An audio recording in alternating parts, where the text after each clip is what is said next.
오늘 우리에게 주신 하나님의 말씀은 사도행전 제5장 17절에서 32절까지 말씀입니다. 사도행전 제5장 17절에서 32절까지 말씀 받도록 하겠습니다. 찾으신 분들은 자기 성경을 들고 자리에서 일어서 주시기 바랍니다.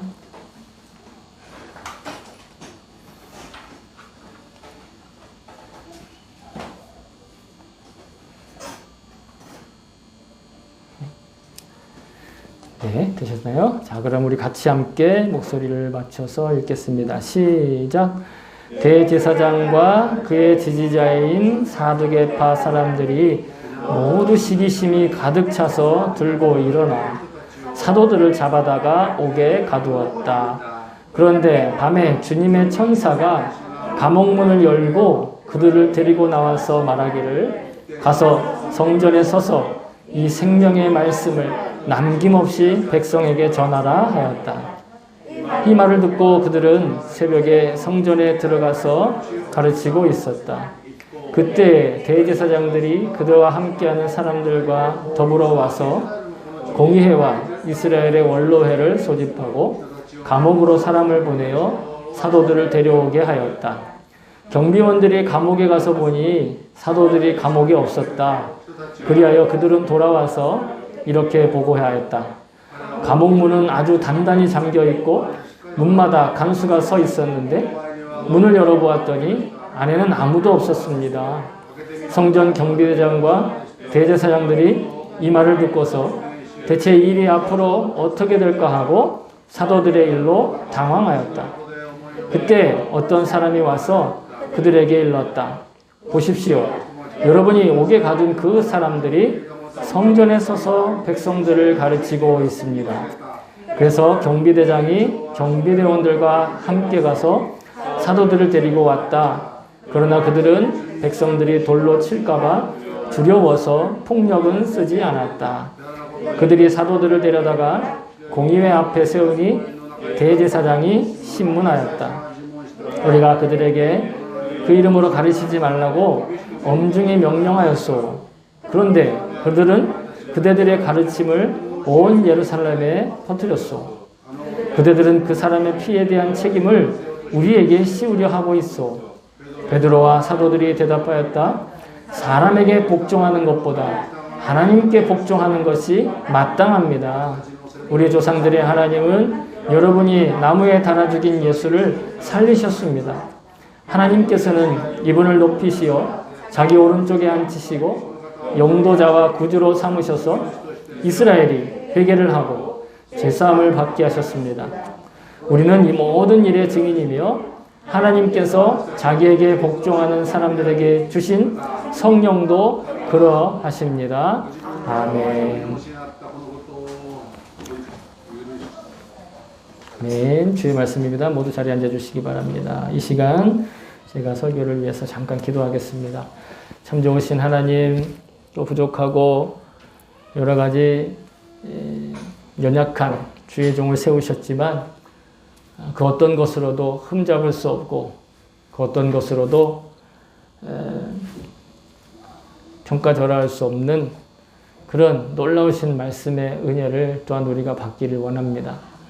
말하는 자에게 주셨던 그 은혜를 오늘 듣는 자에게도 동일하게 부어주셔서 놀라운 하나님의 약속과 그 소망을 붙들고 다시 한번 용감하게 또 세상을 향하여 거룩한 삶을 살기로 결단하는 시간 될 수 있도록 주님 인도하여 주시옵소서. 모든 것들을 주님께 의지합니다. 말하는 자나 듣는 자나 모두가 다 하나님의 말씀을 전하고 듣게 하여 주시옵소서. 감사드리며 예수님의 이름으로 기도합니다. 아멘. 할렐루야. 아멘. 주님을 찬양합니다. 사도행전을 계속 우리가 같이 받고 있습니다. 이 사도들의 이 모임 그리고 교회의 모임이 점차 강건해지고 견고해지고 건강하게 자라나고 있었습니다. 그 가운데 그런 이 교회의 건강한 모습을 보면서 매우 불쾌하게 생각하고 불편하게 생각하던 사람들도 역시 있었습니다. 바로 당시의 종교 기득권자들이라고 할 수 있는 이 대제사장들과 사두개파 사람들이었죠. 오늘 본문은 교회에 대한 그들의 반응을 어떻게 표현하고 있느냐면 이렇게 얘기를 하고 있습니다. 17절에 시기심에 가득 차서 들고 일어났다. 일본어 성경은 순서가 좀 반대가 되긴 했지만 그들이 가만히 있지 못하고 시기심 때문에 가만히 있을 수가 없다라는 거예요. 그래서 어떻게 했느냐? 사도들을 잡아다가 다시 옥에 가두게 되는 것이죠. 왜냐하면 이 제사장들과 사두개인들에게는 그 없는 그 영적인 생명력과 활기와 생기 이런 것들이 또 부활에 대한 소망들이 사도들에게는 넘쳐났다라는 거예요. 사도들에게는 그 모임, 사도들의 모임과 교회의 모임엔 제사장들과 사두개인들이 가지고 있지 않던 뭔가 매력적인 것, 그 사람을 끄는 것이 있었다라는 것이죠. 자신들에게는 없는 그런 매력들을 평가절하하면서 그것을 무시하면서 마음에 부정적인 감정으로 가득 차 있는 사람들, 게다가 그것이 힘이 없는 사람들이 아니라 매우 영향력 있는 그런 사람들이었다라는 것입니다. 성도들의 일상에도 때때로 이런 일들 혹은 이런 환경들, 심지어는 사람들을 또 만나게 됩니다. 어떤 우리 인생의 걸림돌도 성도이기 때문에 걷게 되는, 성도이기 때문에 넘어지게 되는 걸림돌들이 있습니다. 대표적인 것은 경제적인 걸림돌이죠. 또 정서적인 걸림돌도 있고요. 인간관계에서의 걸림돌도 있습니다. 또한 질병도 우리의 걸림돌이 되기도 합니다. 예전에는 혈통이나 이런 것들로 차별을 받는 사회에 있었는데 그런 차별도 때로는 걸림돌이 되었는데 지금은 그런 혈통의 차별은 없지만 사회적 신분이라고 하는 사회적인 어떤 지위와 체면이라고 하는 그런 걸림돌도 여전히 존재하는 것 같습니다. 마치 우리도 이 사도들처럼 이 외부의 시기와 질투로 보이지 않는 창살에 갇힌, 보이지 않는 창살의 감옥에 갇힌 것과 같은 그런 형편에 놓일 때가 있다라는 것입니다. 이 사도들을 향한 질투와 시기로 가득 찬 사람들이 예수님이 아닌 사도들을 다시 옥에 가두었습니다. 그들이 옥에 갇히면서 어떤 심정이었을까요? 우리 나름대로 그것들을 헤아려 보겠죠. 어쩌면 매우 실망했을 것 같기도 하고 또 반면에 어쩌면 너무 당연하게 생각했을 수도 있을 것 같습니다. 그런데 그것은 우리 생각이고 실제로 그들은 어떻게 생각했느냐 하면 5장 41절, 우리가 다음 주에 같이 받게 될 말씀이지만 5장 41절에 이렇게 기록되어 있습니다. 사도들은 그 이름을 위하여 능력 받는 일에 합당한 자로 여김을 기뻐하면서 공회합을 떠나니라. 그 능력 받는 자가 된 것을 그리고 그러한 자리에 있게 된 것에 대해서 낙심하고 좌절하고 실망하고 이거 왜 이래 라고 하지 않고 반문하지 않고 기뻐했다는 것이에요. 직접적으로 오늘 같이 읽었던 본문은 이들이 신문을 받고 풀려난 다음에 한 고백이지만 그전에도 한번 사도들이 갇혔다가 이들에게 풀려난 일이 있을 때 그때도 믿는 자들에게 나아가면서 기뻐하면서 또 기도했던 그런 기록이 있죠. 어떻게 보면 사두개인들의 질투 때문에 억울하게 옥살이를 한 것인데 그런 어떤 기쁨으로 그 억울한 삶을 억울한 환경을 받아들였다라는 것입니다. 근데 성경은 이렇게 얘기를 합니다. 우리가 여기서 주목할 게 뭐냐면 그들이 어떠한 환경에 처했느냐, 어떤 대우를 받았느냐, 어떤 억울한 일이 있었느냐가 아니에요. 실은 사도들은 옥에 갇혔지만 그 복음을 전하는 사도들을 옥에 가두었지만 복음이 전파되는 일에는 전혀 장애가 되지 않았다라는 거예요. 이게 우리가 관심을 가져야 될 부분이라는 겁니다. 우리는 내가 뭔가 하지 못하면 사도들이 그 일을 못하면 그러면 끝이라고 생각하는데 놀랍게도 하나님은 그렇게 하시지 않는다라는 거예요. 왜냐하면 보세요. 그들이 옥에 갇혔는데 17절에 보시면 19절, 20절에 보시면 그들이 옥에 갇혔는데 그날 밤에 주의 천사가 나타나서 사도들을 옥에서 풀어줬다라는 거예요. 어떻게 어떤 식으로 구체적으로 했느냐는 뭐 드라마를 만드는 사람이나 시나리오를 쓰는 사람들이 상상력으로 얼마든지 얘기할 수 있겠죠. 그러나 중요한 건 뭐냐면 주의 천사가 나타났고 그들이 사도들을 풀어주어서 새벽에 나가서 복음을 전하는 그 일이 있었다라는 거예요. 그 복음 전하는 일에 다시 세워졌다라는 거죠. 말 그대로 그들에게 기적이 일어났다는 겁니다. 지난주에도 우리가 함께 나눴잖아요. 사도들과 교회가 세워진 곳에 기적이 일어나고 이적이 일어나고 표징이 일어나서 하나님이 직접 그들을 지키신다라는 걸 사람들이 알았다는 것입니다. 마찬가지예요. 이들에게 지금 기적이 일어난 거예요. 사도들은 권세자들에게 이 소위 말해 기득권 있는 힘 있는 자들에게 미움받았어요. 정서적인 어려움을 당했습니다. 정서적인 어려움을 당할 뿐만 아니라 육신의 자유도 지금 제한된 상황입니다. 억류된 상황이죠. 사도들에게는 복음을 전할 수 있는 여건보다 그렇지 않은 조건이 훨씬 더 분명했어요. 너무 더 명확했어요. 그런데 그럼에도 복음을 전할 수 있는 자리에 그들을 인도하셨다는 거예요. 누가? 주님께서. 우리는 주님의 천사에 관심을 갖지만 사실은 그 천사는 주님께서 보내셨다는 거예요. 주님의 역사는 항상 주님의 복음을 전하는 일에 합당한 일을 이루어 가고 계신 줄로 믿습니다. 사도들뿐만 아니라 사도의 전통 안에 있는 우리도 마찬가지 그 은혜와 혜택을 누릴 줄로 믿습니다. 저도 사실은 그런 주님의 역사하심과 일하심 때문에 이 자리에 있게 된 것이죠. 제가 1999년에 다마시 위에 또 이 흰옷이 옆에 이나기시라는 데가 있어요. 그 이나기시에 처음으로 제가 머리털 나고 인생에서 처음으로 비행기를 타보고 처음으로 여권을 만들어보고 처음으로 외국에 나왔는데 그 나라가 일본이었어요. 정말 그때는 돈을 이 단기 선교 올 때 제가 여유가 있어서 남는 돈이 있어서 이 단기 선교를 온 게 아니라 요즘에 그런 말이 있더라고요. 영끌한다 이런 표현이 있더라고요. 일본어에는 없는데 영끌한다가 뭐냐면 영혼을 끌어다가 라는 뜻이에요. 그러니까 영혼까지 끌어다가.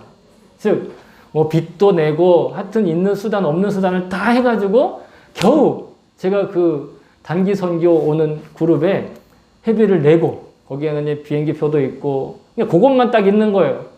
여기 와서 뭘 쓸 거 이런 건 하나도 없고 그거 정말 요즘 청년들 표현으로 영끌 해가지고 와가지고 왔다 가면 뭐 어떻게 될까 그 대책도 없었어요. 그냥 왔다가 그 후에 단기 선교를 하면서 제 마음에 이런 생각이 들었어요. 어떻게 될지 모르겠지만 어쨌든 내가 일본에서 교회를 섬기면서 복음을 전해야겠다. 그런 마음이 생겼어요. 근데 돌이켜보면 제 생각이 아니라 주님이 주셨던 것 같아요. 그리고 나서 거의 7년 뒤 1999년 8월에 처음 제가 해외에 일본에 이나기시에 그것도 도심도 아니었어요. 이나기시에 단기 선교에 왔다가 그 이웃 동네 하치오지에 다시 올 수 있게 하나님이 7년 뒤에 2006년 6월에 일본에서 본격적으로 사역을 배우면서 수련 목회자 직분을 감당하기까지 사실은 근데 여러분 제가 그 7년 동안을 매일매일 하루에 하루만큼씩 준비된 게 아니었어요. 사실은 일본에 올 수 있는 여건보다 오지 못할 여건들이 훨씬 더 많았습니다. 아까 말씀드렸죠? 단기 선교 한번 오려고 영혼까지 끌어다가 돈을 어떻게 빌렸을 거 아니에요. 그 빚을 다 갚으면서 또 학비도 없어서 학비도 대출받아서 생활비와 이렇게 어떻게 막 제가 생각하기에도 여러 가지 그런 우여곡절을 통해서 전에도 한번 말씀드린 적이 있는데 기숙사에서 울었다니까요. 돈이 없어서. 그리고 내가 마지막 한 번 더 대출을 받아가지고 로또를 몇 개를 산 다음에 번호를 맞춰서 그걸 다 갚을 생각, 막 그런 생각까지. 그때 주님이 뭐라고 얘기하셨다고요? 그래, 내가 한번 맞춰줄게. 그럼 다시는 다음에 안 할 거니? 얘라고 대답할 수가 없더라고요. 또 부족하면 또 할 것 같더라고요. 그래서 간뒀어요. 그런데 하나님이 그리고 나서 그 기도를 하고 나서 얼마 후에 우리 이렇게 알지 못하는 손을 통해서 저에게 여러 가지로 때때로 일용할 양식을 주시니 공급을 해 주셨어요. 그 외에도 7년 동안 수많은 에피소드들이 있었지만 사실은 일본 선교를 준비할 수 있는 시간이 되지 못했어요. 오로지 제가 할 수 있는 건 딱 한 가지. 제가 고등학교를 졸업하면서 내 나름대로 일본어를 공부해 보겠다고 일본어 성경을 하나 샀었는데 그 성경을 지금 이제 우리 제슬이가 일본어 예배 때 쓰고 있는 노란색 표지의 성경인데 그 성경 어쩌다가 1년에 한두 번 이렇게 들춰보는 그런 정도로 일본 선교를 준비해야 되는데 하지 못했어요. 또 선교사가 되기 위해서는 선교사 훈련이라는 걸 받아야 됩니다. 근데 선교사 훈련 받으려면 또 돈이 필요해요. 그 돈이 없어서 선교사 훈련도 못 받고 그리고 7년이 지났어요. 거의 포기 상태였어요. 사람들한테는 너 앞으로 어떻게 할 거야? 너 졸업하면 뭐 할 거야? 그냥 그때 1999년 여름에 받았던 그 마음대로 나 일본 갈 거야. 일본에서 목회할 거야. 일본에서 복음 전할 거야. 그러면 대묻죠. 그럼 어떻게 할 건데? 선교사 훈련 받았니? 뭐 누가 도와준 데는 있니? 파송할 교회는 찾았니? 그 대답이 모두 아니요, 아니요, 아니요. 일본에 올 수 있는 여건이 하나도 되지 않았어요. 그러다가 7년이 지난 어느 날 저에게 드디어 절호의 찬스가 찾아왔습니다. 뭐냐면 제가 당시 수련목으로 수련 인턴 그러니까 인턴 목회자예요. 인턴 목회자로 있던 교회에서 이런 일이 있었어요. 어떤 아주 유력한 이 은퇴하고 원로이신데도 여전히 교회 담임 목사님에게 영향력 있는 어떤 원로 장로님이 담임 목사님 찾아가서 그렇게 얘기했어요. 저기 저 소전도사는 자질도 부족하고 설교도 못하니 그냥 우리 교회에서 내보내는 게 좋겠습니다. 충격이죠. 그 말을 또 담임 목사님이 저한테 하시네요. 그러면서 만약에 네가 여기 남겠다고 하면 내가 어떻게든 막아줄게. 그런데 만약에 네가 나가고 싶다고 하면 내가 붙들지는 않겠어. 나가란 얘기죠. 그래서 그날로 컴퓨터를 켜서 인터넷에 교단 홈페이지에 접속을 하고 그때 교단 홈페이지 게시판에 일본에서 수련 목회자를 구한다는 그 한 줄을 보는 순간 이건 참으로 저에게 엄청난 기회다라고 생각이 들었어요. 아무것도 생각하지 않고 그저 그때 다시 한번 영혼을 끌어다가 일본에 올 수 있는 자금을 마련하고 그리고 뒤도 돌아보지 않고 일본에 왔습니다. 그때 중앙영광교회에 수련목으로 있었는데 그때 전화로 인터뷰를 하면서 제가 목사님께 그랬어요. 이 목사님이 우리 교회는 수련 목회자한테 집도 못 주고 이렇게 사례도 넉넉지 않고 조건이 그렇게 좋지가 않다. 제가 그랬어요. 비만 가릴 수 있으면 가겠습니다. 제가 어떻게 그런 말이 나왔는지 모르지만 저는 그것이 바로 천사의 인도하심이라고 믿습니다. 매우 간단하게 저의 한 이야기지만 여러분의 이야기이기도 합니다. 우리가 어떤 난관, 그리고 어떤 장애물을 만나고 있을지라도 여러분 복음을 전하는 자리로 기적처럼 우리를 인도하고 계시는 천사의 도움을 받고 있다는 것을 저는 믿습니다. 여러분도 믿으시기 바랍니다. 때때로 내가 어쩔 수 없이 좋지 않은 운명을 타고 나서 이렇게 살고 있구나 착각할지도 몰라요. 혹은 내가 잘못된 선택으로 어려운 형편으로 인해서 지금 생활이 점점 어려운 쪽으로 꼬여만 간다고 오해할지도 몰라요. 말 그대로 착각과 오해입니다. 여러분, 영적으로 보면 절대로 그렇지 않습니다. 우리에게는 우리를 돕고 우리가 복음을 전할 삶의 기회를 주시는 천사들이 함께하고 계십니다. 그들은 눈에 보이지 않지만 분명히 우리를 돕고 계십니다. 성경에 하나님께서 우리를 돕는 존재로 천사를 사용하신다고 분명히 기록하고 있어요. 히브리서 1장 14절에 보면 천사들은 모두 구원의 상속자가 될 사람들을 섬기도록 보내심을 받은 영들이 아닙니까? 천사는 구원받은 사람들이 그 길을 잘 지키도록 하나님께서 보내시는 존재라는 거예요. 그게 사람일 수도 있고요. 그게 어떤 형편이 될 수도 있고요. 때로는 그게 동물이 될 수도 있고요. 그것이 때로는 그림이 될 수도 있고요. 그래요. 천사들을 통해서 이렇게 그럼 주님이 우리를 인도하시고 또 지켜주시는 그 목적은 무엇일까요? 바로 오늘 사도들에게 하신 것처럼 생명의 말씀인 복음을 전하게 하려는 것이에요. 우리를 제자로 부르시는 것도 바로 복음을 전하게 하신 거예요. 우리에게 생명을 주시고 우리에게 건강 주시고 우리에게 지적인 능력 주시고 감수성을 주시고 심지어는 삶의 보람을 주시는 것도 다 이 생명의 복음을 전하게 하시려는 것이에요. 그래서 여러분과 제가 이 땅에 살아갈 때 각자 자기는 다 다른 소명이 있다고 생각할지 모르지만 우리에게 허락된 소명은 단 한 가지입니다. 오직 거룩한 삶을 사는 거예요. 우리가 거룩한 삶을 사는 것, 그게 복음 전하는 거예요. 우리가 거룩한 삶을 살아가는 것, 그게 바로 생명의 말씀을 전하는 것이에요. 근데 여러분, 우리가 거룩한 삶이라고 얘기하면 매우 우리의 일상과 우리의 현실과 동떨어져 있는 마치 뚱구름 잡는 것 같은 그런 생활을 오해하는데 그렇지 않아요. 우리의 현실의 아주 치열한 여건 속에서 우리가 사랑의 사람으로 살아가는 것, 그게 바로 거룩한 삶을 살아가는 거예요. 사랑으로 소문난 사람이 되어가는 것, 사랑으로 소문난 교회로 지어져 가는 것, 여러분 그게 바로 거룩한 삶이에요. 그런데 이 사랑이라는 게 실은 우리 안에 자연적으로 생겨나는 게 아닙니다. 우리는 흔히 자기가 좋아하는 사람, 또 자기가 호감 있는 사람 이렇게 고백합니다. 사랑합니다. 근데 그건 사랑이 아니라 다시 말씀드리지만 그냥 좋아하는 거고 호감인 거예요. 콩깍지가 씌우는 거라고요. 콩깍지 벗겨져 보세요. 말 안 해도 다 아시죠?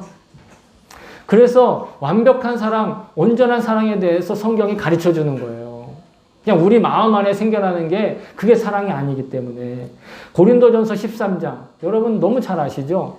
사랑은 언제나 오래 참고로부터 시작하는 그 고린도전서 13장이 가장 완벽한 사랑이고 그게 진짜 이상적인 사랑이고 그 사랑을 쫓아가는 거예요.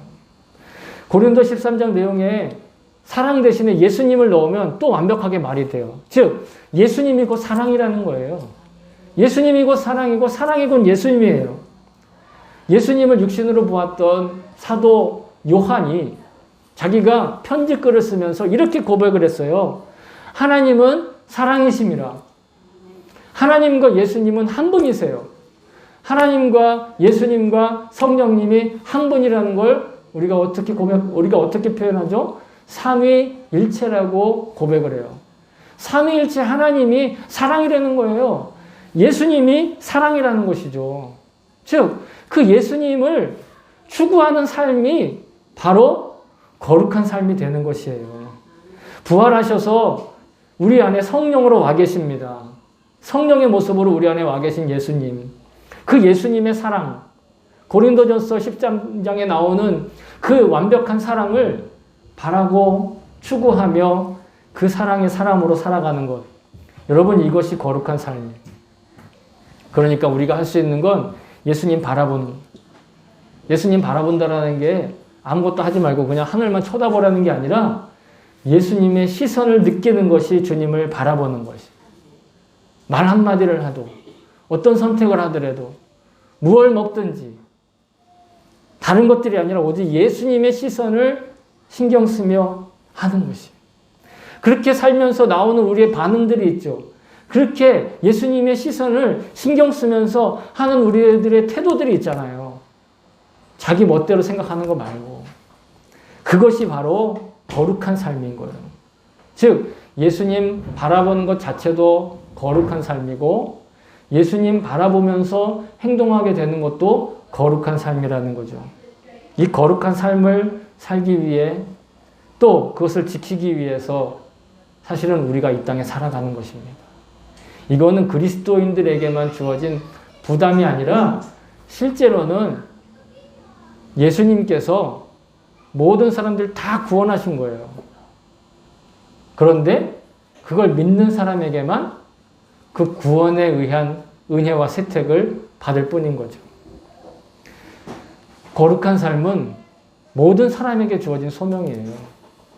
그것을 모르니까 천사의 도움을 받지 못하고 그냥 귀신의 도움을 받으면서 사는 거예요. 귀신의 도움을 받는다라는 게 귀신한테 속는 거죠. 우리가 거룩한 삶이라는 소명을 따라갈 때 그러므로 천사가 우리를 반드시 도우시는 거예요. 그런데 만약에 아까 말씀드린 대로 거룩한 삶이 아니라 그냥 육신적인 삶, 내 욕심에 따르는 삶, 내 멋대로 살아가는 삶, 그렇게 따라가면 그 소명 따라가지 않으면 그러면 천사가 우리를 도울 수가 없는 거예요. 돕지 않는다가 아니라 도울 수가 없는 거예요. 왜? 그 사람은 천사의 도움을 거절하고 누구의 도움을 받고 살아요? 귀신의 도움을 받고 살아요. 천사는 내 명령에 따라서 좌지우지 되는 게 아닙니다. 어떤 이단에서 이렇게 가르치잖아요. 천사를 명령할 권한이 우리한테 있으니 천사를 마음대로 써라. 그래서 아프면 천사한테 가서 약 가져오게 하고 귀신 들리면 천사한테 가서 귀신 쫓아내라 하고 인간에게 천사에게 명령권이 있다고 잘못 가르치는 이단이 있는데 거짓말이에요. 천사는 누구의 말만 듣느냐? 내 말이 아니고 하나님의 말을 듣는 거예요. 하나님께서 보내시는 존재예요.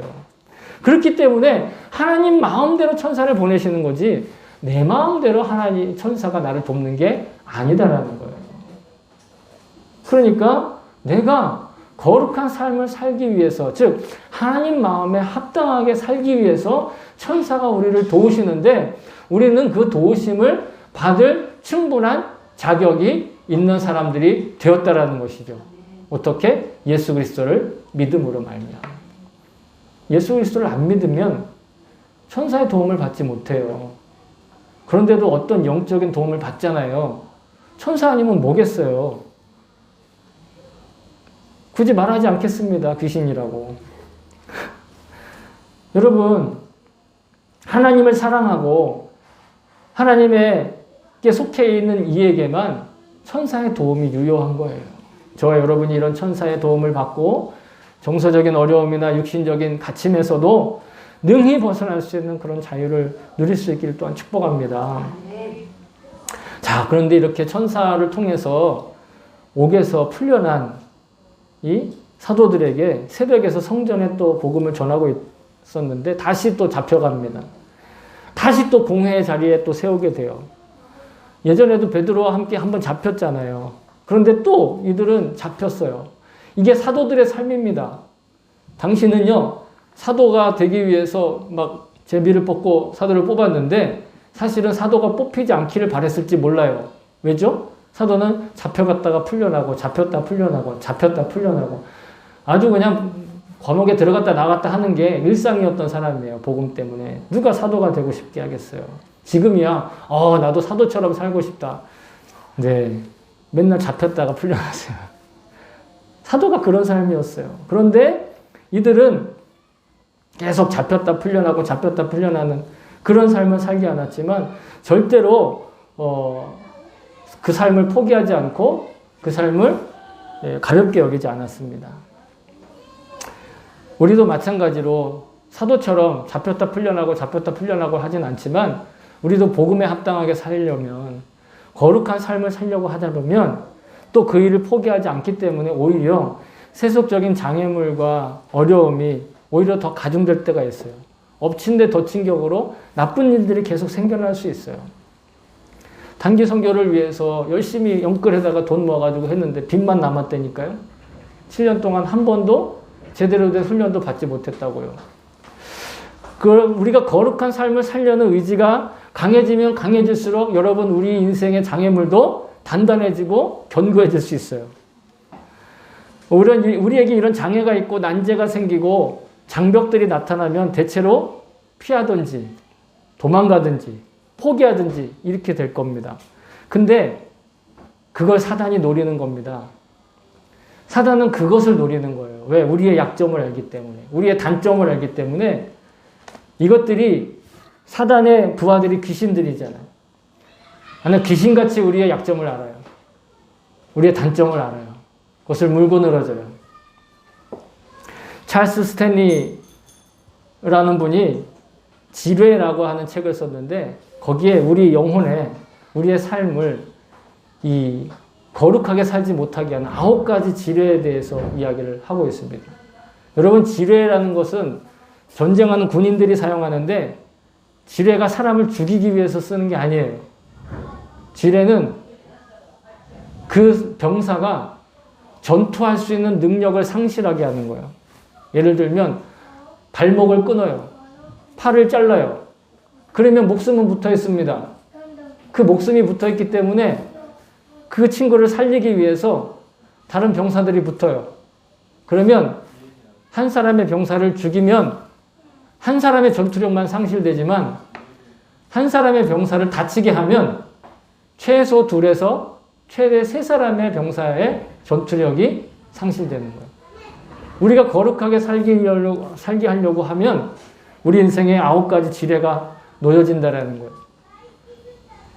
교만의 지뢰가 있고, 질투의 지뢰가 있고, 자신감 부족이라는 지뢰가 있고, 타협이라는 지뢰, 용서 못한다는 지뢰, 실망이라는 지뢰, 두려움이라는 지뢰, 음행의 지뢰, 게으름의 지뢰 등을 이야기를 하고 있어요. 이 외에도 많은 부비출애과 많은 지뢰들이 있어요, 우리 인생에. 왜요?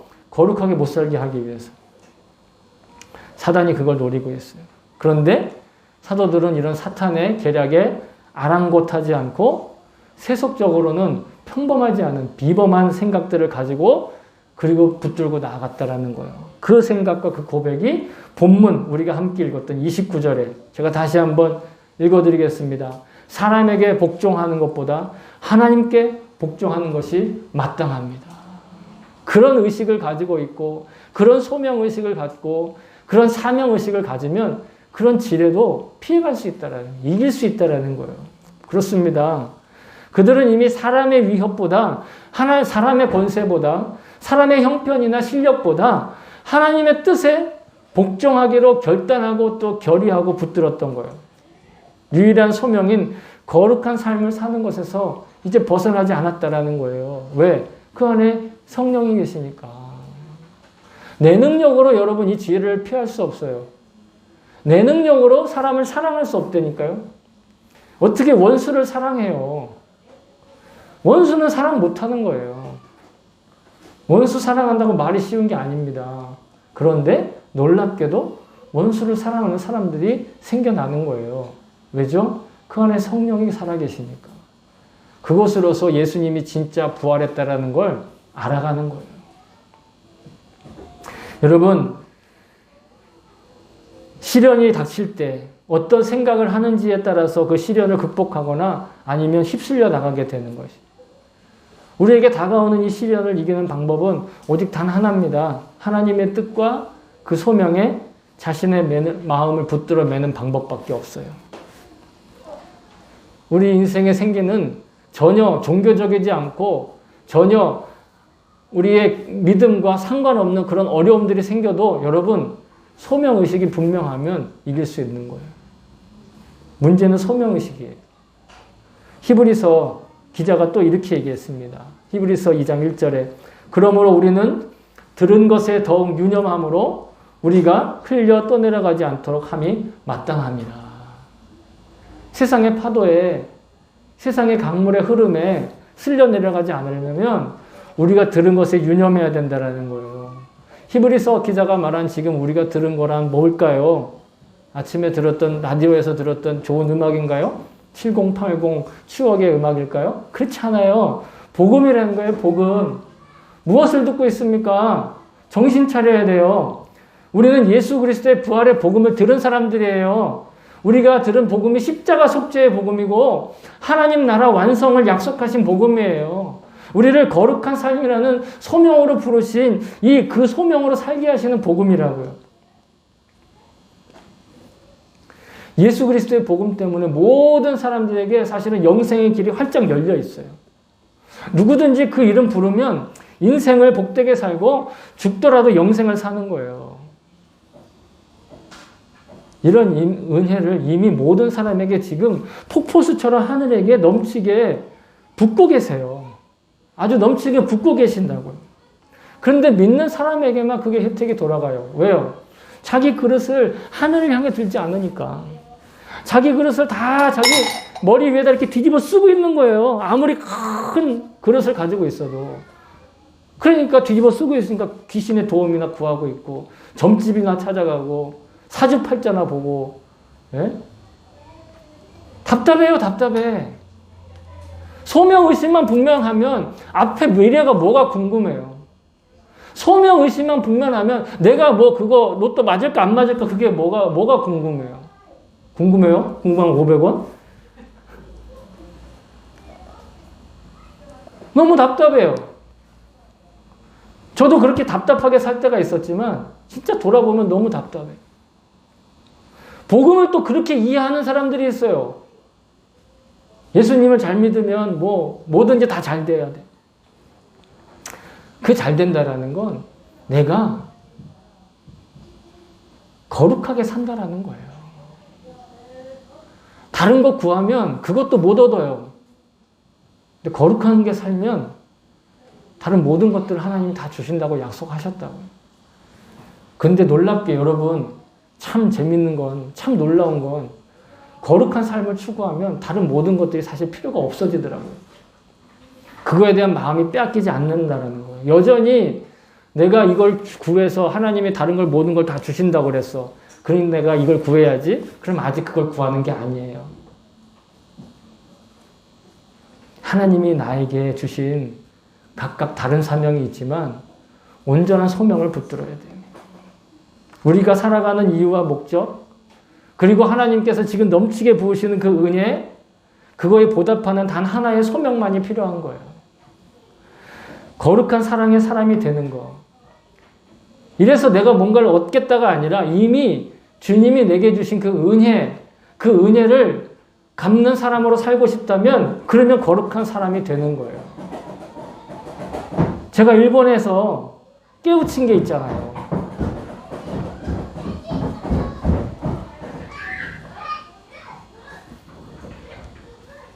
일본이 아니었으면 대한민국에 당신 조선이었겠죠.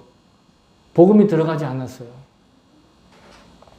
일본의 그리스도인들로 인해서 한글로 번역된 최초의 성경이 인쇄되었어요. 우리는 그 빚을 갚으러 하나님이 보내주신 사람들이에요. 우리는 그 복음의 빚을 갚는 사람들이에요.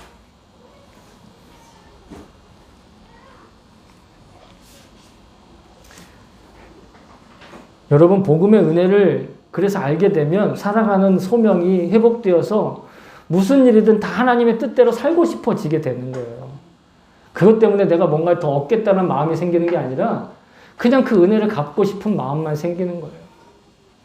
복음의 은혜를 알지 못하면 여전히 세상 성공이 부러워요. 세상의 안정이 부럽고 세상의 명예와 즐거움과 재미가 부러워지는 거예요. 복음의 은혜를 모르면. 여러분, 부러우면 지는 겁니다. 우리는 이미 이 세상을 부러워하지 않을 만큼 놀라운 복음의 소식을 믿게 된 사람들이잖아요. 어떻게 예수님의 그 부활이 믿어지겠어요? 믿어진다는 게 복이라니까요. 여러분, 기껏 이 세상의 성공이나 명예와 재미난 일 때문에 자신의 그 거룩한 삶을 사는 그 소명을 걷어차는 그런 어리석은 자리에 빠지지 않길 소망합니다. 복음을 믿는다고 하면서도 여전히 교회를 다니면서도 여전히 아론이 만든 그 황금 송아지를 보고 그것이 하나님이다라고 오해하며 세상을 부러워하며 그렇게 사는 건 하나님의 십자가의 은혜로 사는 게 아니에요. 흥분했지만 사실은 정말 그렇습니다. 만약에 안 그랬다면, 만약에 그것이 그 은혜가 아니었다면 제가 지금 이 자리를 왜 지키고 있어야 되겠어요? 그렇잖아요. 세속적으로 보면. 그러나 우리가 얼마나 성공했느냐, 얼마나 사람들한테 인정받았냐, 얼마나 부러움을 사며 사느냐, 그것보다 진짜 우리가 거룩하게 사느냐가 더 중요한 거예요. 그래야 내게 생기는 문제도 해결할 수 있는 지혜가 생기는 거지. 여전히 세상 방법으로 찾으려고 하면 어쩔 수 없이 또 귀신의 도움을 받아야 돼요. 귀신은 계속 우리를 속인다니까요. 쥐덫에 들어가는 미끼는요, 쥐가 제일 좋아하는 거예요. 우리가 은혜를 알고 거룩한 사랑의 사람으로 살기 위해 할 수 있는 유일한 일, 그게 바로 예수님을 제대로 또 그리고 바르게 믿는 것이고, 그게 곧 주님을 바라보는 것이에요. 그 주님을 바라보기 위해서 살아가는 거예요. 요즘은 정말 이 시대를 얘기하는 겁니다. 시국을 얘기하는 것이 아니라, 시국도 시국이지만 시대를 보면 정말 온갖 지식의 정보와 혼란과 전염병으로 이 여러 가지 제약과 장애 요소들이 아주 가득한 시대를 우리가 살아가는 것 같아요. 이런 시대에 이 말씀이 더욱 절실해 느껴집니다. 이 온갖 음모론으로 물들어 있는 가짜 뉴스들 넘쳐나고, 또 설득력 있는 이야기, 성공 사례로 마음이 막 안정되지 못하는 때가 얼마나 많아요. 여러분, 경제적으로 앞으로 계속 어려워질 거래요. 더 어려워질 거래요. 힘드시죠? 낙심되시죠? 그럴 필요가 없다니까요. 거룩한 삶을 살아가면 경제가 망하든 나라가 망하든 그게 우리의 마음을 빼앗을 수 없다니까요. 하늘이 무너져도 솟아날 구멍이 있다라고 말하는 건 그냥 가만히 있다고 그렇게 되는 게 아니에요. 하나님 분명히 우리에게 살 길을 열어주실 거예요. 이건 사회적인 문제뿐만 아니라 개인적으로도 그런 일들이 많잖아요. 일일이 하나하나 다 말할 수 없는 사정들이 다 있잖아요. 그러면 우리는 어떻게 해야 될까요? 돈 많이 벌기 위해서 고민할 수도 있고요. 실력을 쌓기 위해서 시간을 활용할 수도 있어요. 내가 힘이 없으면 또 누군가 힘 있는 사람 내 편으로 만들기 위해서 온갖 수단과 방법 다 찾을 수도 있어요. 하지만 또 일확천금을 위한 저처럼 제가 한때 착각했던 것처럼 로또라도 터졌으면 하고 그런 심정으로 갈급해할 수도 있어요. 그러나 여러분, 우리 복음을 믿는 성도들에게는 그 누구도 범접할 수 없는 강력하고 분명한 길이 있는 줄로 믿습니다. 바로 주님 말씀에 순종하는 길입니다. 오직 주님께서 주신 거룩한 삶이라는 그 소명을 따르는 생활입니다. 환경적인 어려움이 생기고 정서적인 고통은요, 이제 사라지지 않을 거예요.